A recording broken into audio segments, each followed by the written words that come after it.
Good morning. Glad to see you this morning. It's good to be here. I trust that you come with expectancy. I trust that you come to meet with God and to meet with His people. I am glad to be here this morning. Many of you know that I have had a back issue. And for those of you who are asking me, surgery is scheduled. And at this time, I'm ready. So I have it scheduled for later on here, next week.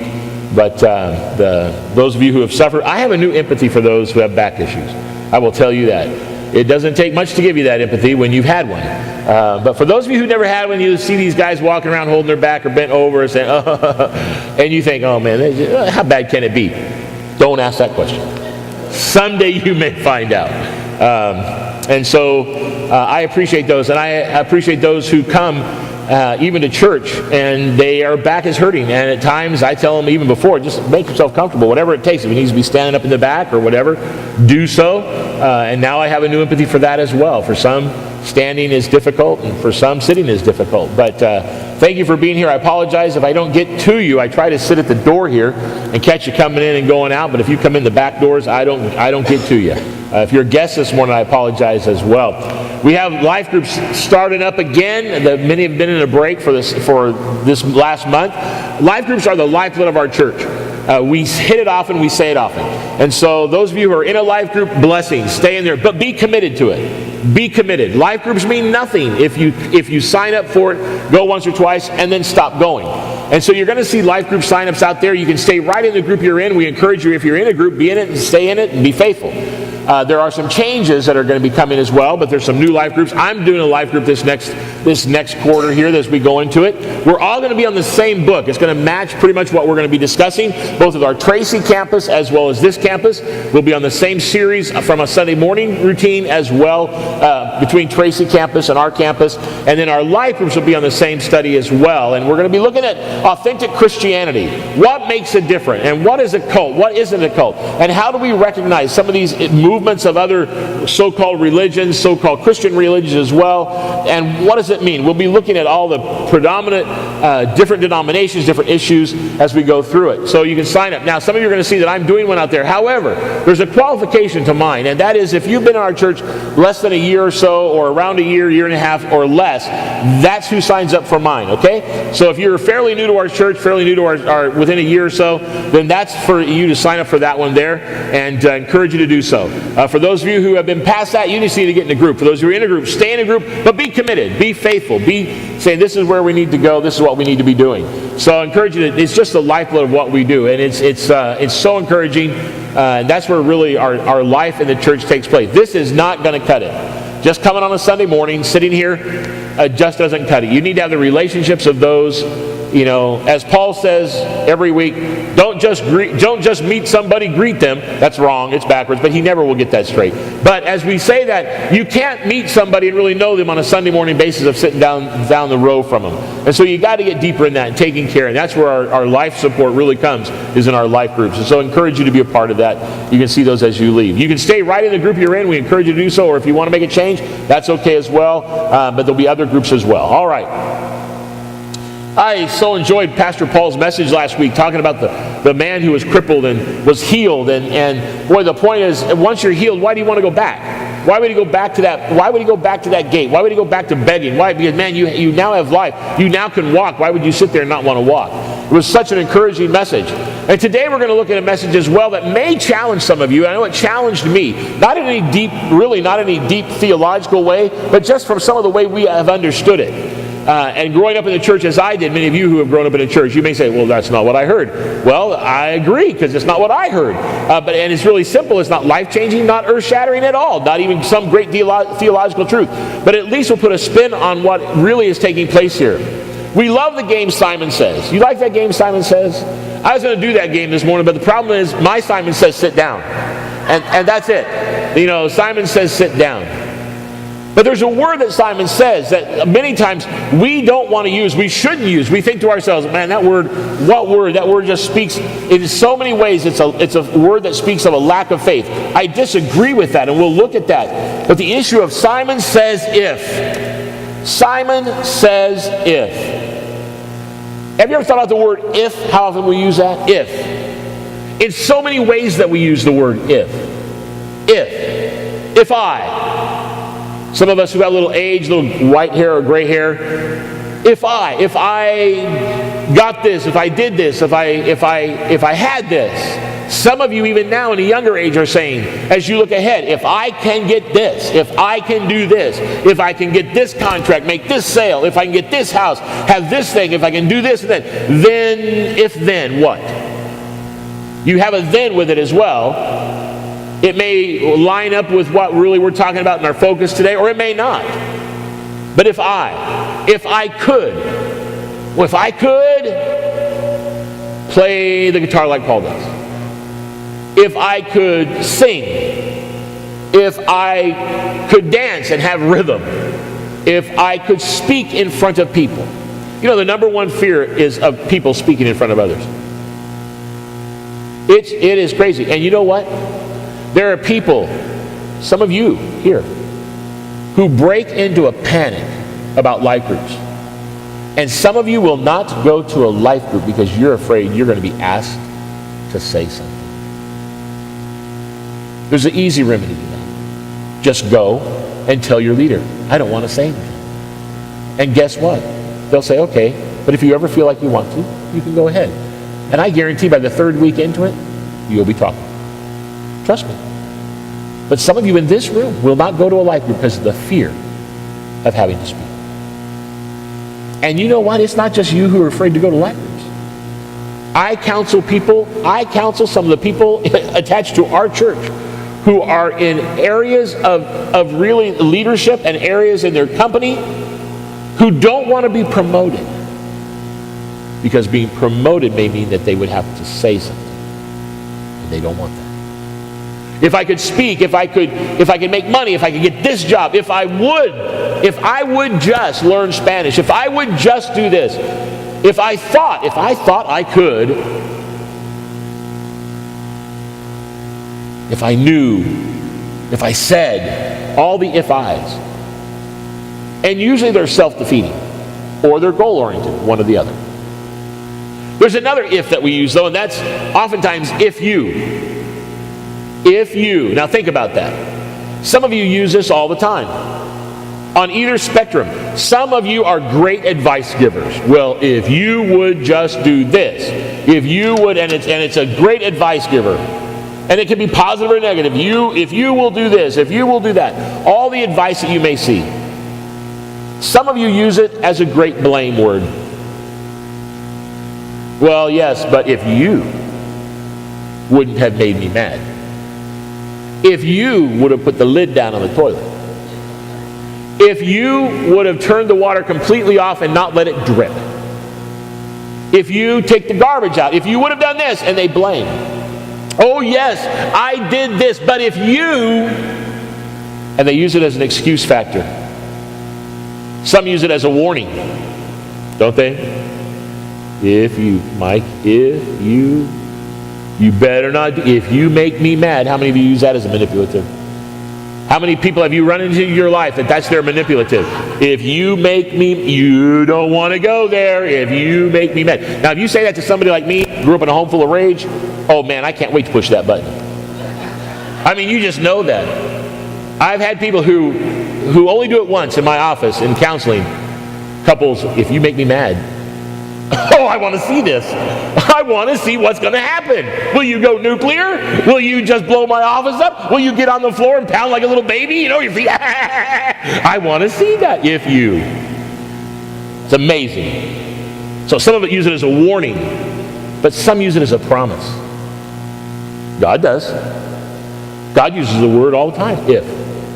If my people which are called by my name shall humble themselves and seek my face and pray and turn from their ways, then will I hear from them. All the time. If you give. We don't like that one. But if you give. It's more blessed to give than to receive. If you give, God will open the manifest of heaven. You cannot outgive God. The reality is, some of us use it as a promise. And there is that, man, if you will just do this. If you will just do this, then I will do this. We try that sometimes as manipulative to our kids. If you would do this, then I'll do that. And sometimes there's a promise that works. But there's another one, and it's if only.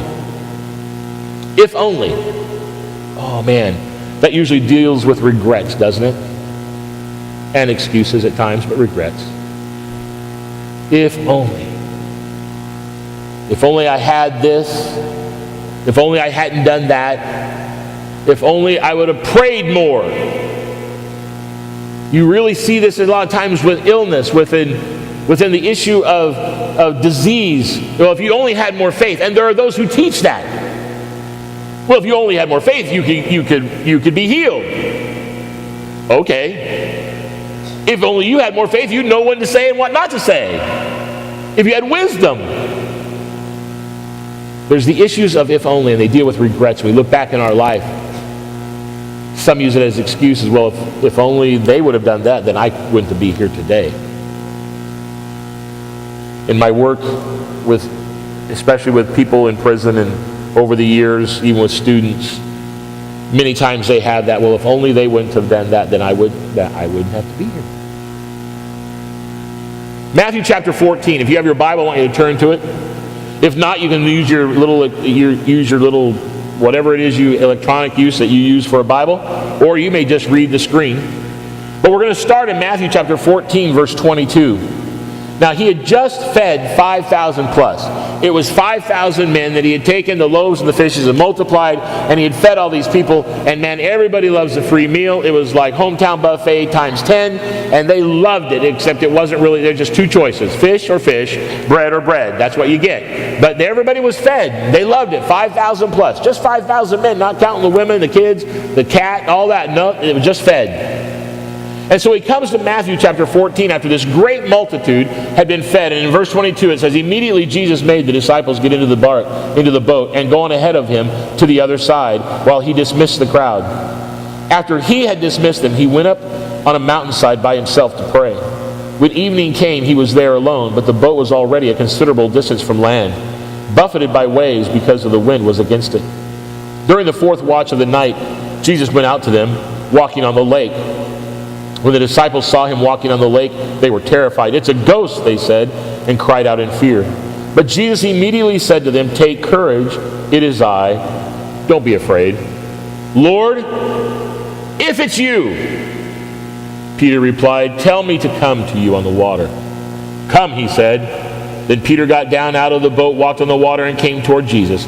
But when he saw the wind, he was afraid, and beginning to sink, he cried, Lord, save me. And immediately Jesus reached out his hand and caught him. You of little faith, he said, why did you doubt? And when they climbed into the boat, the wind died down.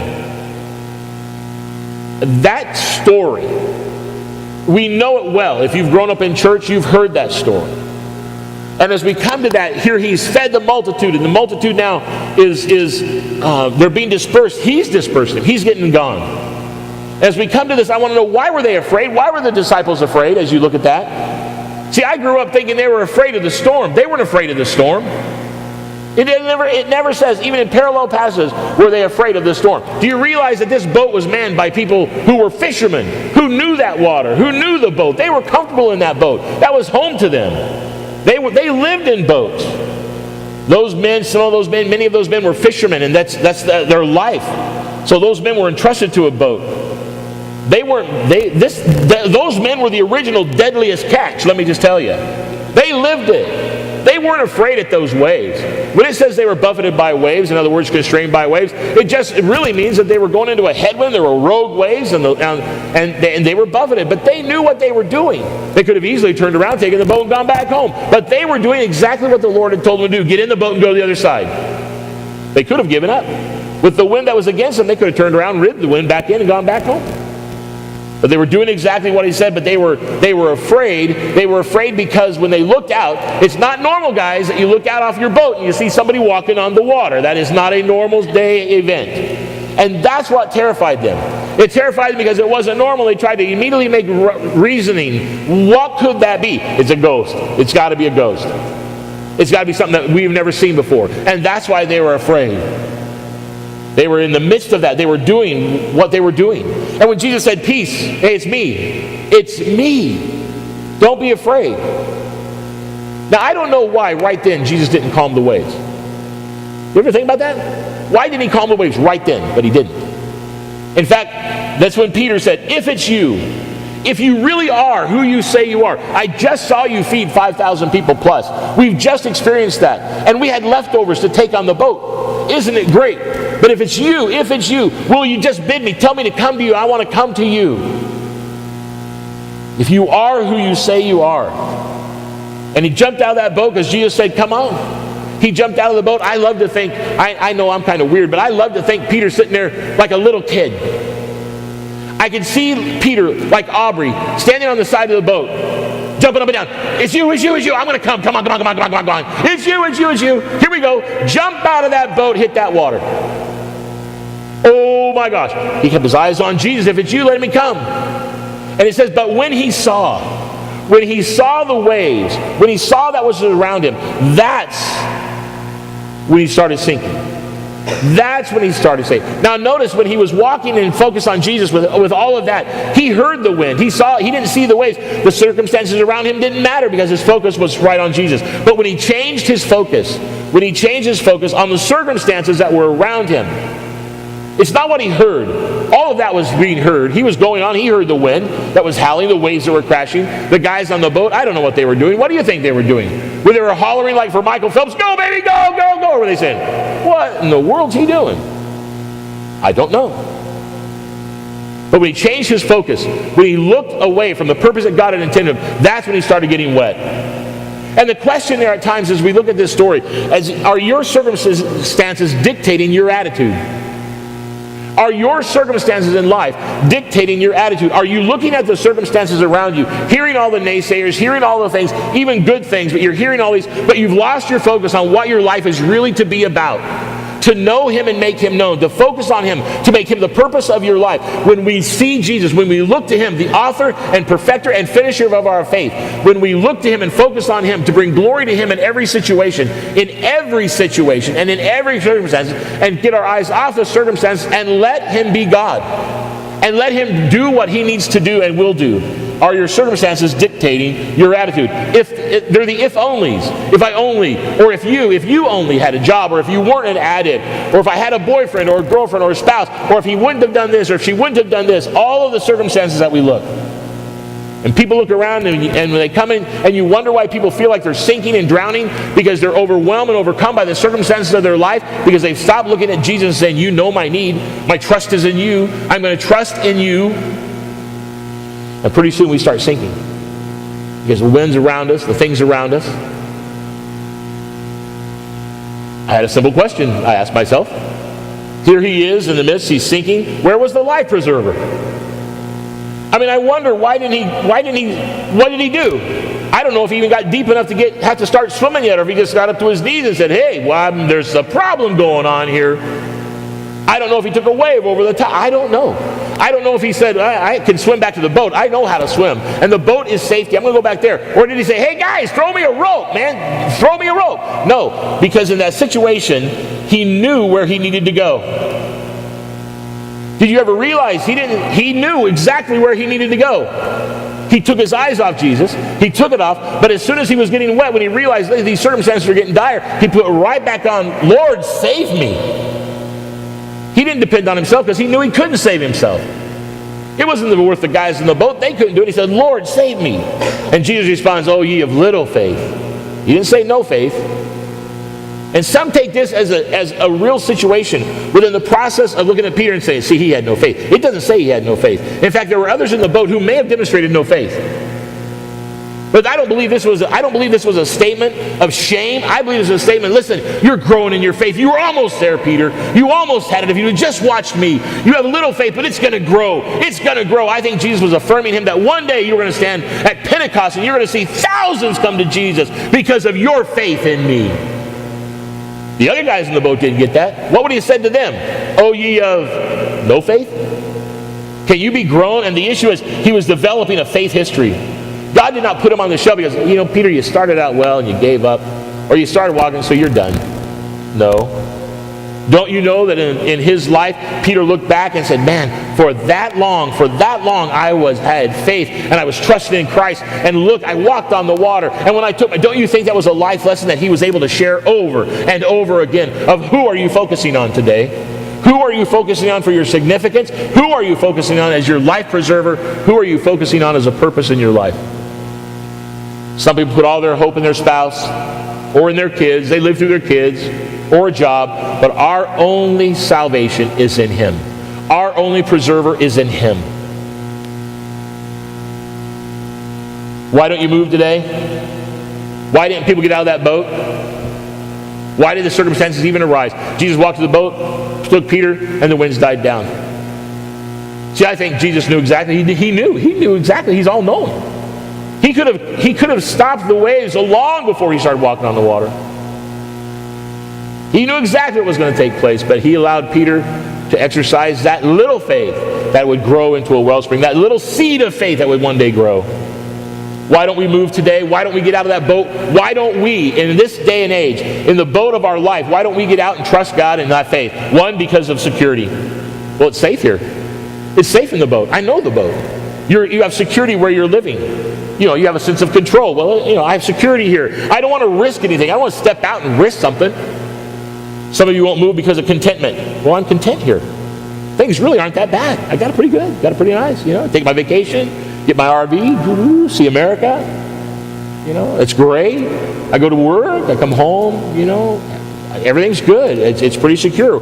Why would I want to change that? And I'm content right where I'm at. I have all I need. This is all about me. Some don't move because of doubt. What if I fail? What if I fail? What if God doesn't show up? What if I step out and trust and God doesn't show up? The question is, in what areas do you need to exercise your faith today? In what area? It may be small, just like that little bit of faith that Peter said, oh, you have little faith. But what area? Some of you, as I already mentioned, you may need to step out in the area of life groups because you have fear about being with people or fear about speaking. We have fear about reading. Boy, there's people who cannot read in our church, and they see that as a burden of shame. And so they're not going to go to a life group because they're afraid you're going to ask them to read something. There's people who are afraid, I don't want to have to pray in front of anybody. Okay, all these fears that we have, and it'll keep you from exercising faith to say, God, you're in control, and it will all work out. Perhaps some of you need to exercise faith in giving. It's the number one area, and there's more about money than anything else in the Word. Anything else in the Word. And He says to give. He commands us to give. And He says a promise of that. That man, you sow, and you sow, it's going to reap more. A man reaps what he sows, and more than that. And yet some of you cannot exercise faith in just saying, I'm going to take a portion of what God has given me on a consistent basis and give back to God's work. And you can postulate and pontificate all you want about the goodness of God, but if the faith in giving isn't being exercised, you better reconsider. And maybe some of you need to start there in giving. Say, we're going to trust that, I'm not going to hit Netflix this week or Redbox. I'm going to give that to the Lord and just say, I'm going to start being faithful. Maybe some of you need to give that faith of sharing. Exercise your faith. Say, God, I'm just going to speak to this person because they are on my heart, and I'm going to share what you've done. Maybe some of you need to exercise faith in serving.